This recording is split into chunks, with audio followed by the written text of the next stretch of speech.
चाहे राजनीति की हो, सामाजिक हो या हो घटना दुर्घटना की, बात चाहे भ्रष्टाचार की हो, जनता से जुड़े मुद्दों की हो या हो कानून व्यवस्था की, अब बातें होंगी आपके शहर की।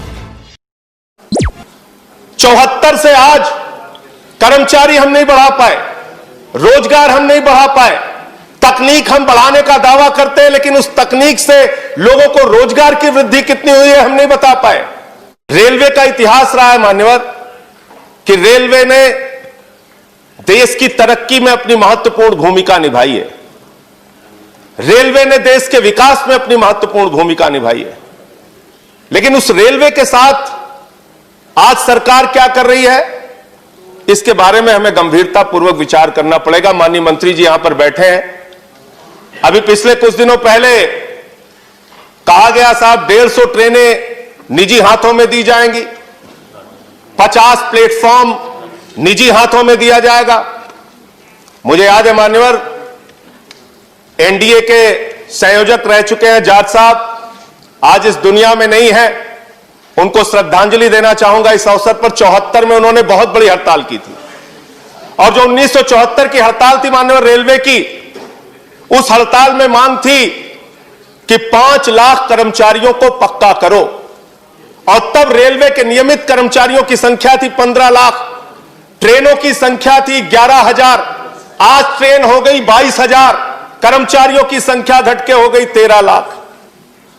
74 से आज कर्मचारी हम नहीं बढ़ा पाए, रोजगार हम नहीं बढ़ा पाए, तकनीक हम बढ़ाने का दावा करते हैं, लेकिन उस तकनीक से लोगों को रोजगार की वृद्धि कितनी हुई है हम नहीं बता पाए। निश्चित रूप से दुर्घटनाओं का जिक्र भी हुआ, उसमें कुछ कमी आई है, अच्छी बात है, लेकिन ये सब कुछ निजी हाथों में करने पर आमादा क्यों रहते हैं आप? सब कुछ बेचने के लिए तैयार क्यों रहती है सरकार? कभी कहते हैं एयरपोर्ट बेच देंगे, कभी कहते हैं सेल बेच देंगे, कभी कहते हैं कोल बेच देंगे। अभी मान्यवर यस बैंक का घोटाला हुआ, लाखों लोगों के पैसे डूब गए, और उस समय सरकार का तर्क आया क्या करें साहब, ये तो निजी बैंक है, तो जो सरकारी रहता है उसको आप निजी कर देते हैं, और जब निजी हो जाता है तो कह देते हैं ये तो निजी बैंक है, हम क्या करें? ये किस प्रकार की दोहरी व्यवस्था है? ये किस प्रकार से हमारी सरकार की सोच है? सारी कंपनियों को, सारी चीजों को बेचने की जो हमारी परंपरा है, उसको उस पे सरकार को रोक लगानी चाहिए। 2-3 पॉइंट मान्यवर और कह के अपनी बात को खत्म करूंगा। आउटसोर्सिंग एक शब्द है, हर चीज को आउटसोर्सिंग करना है।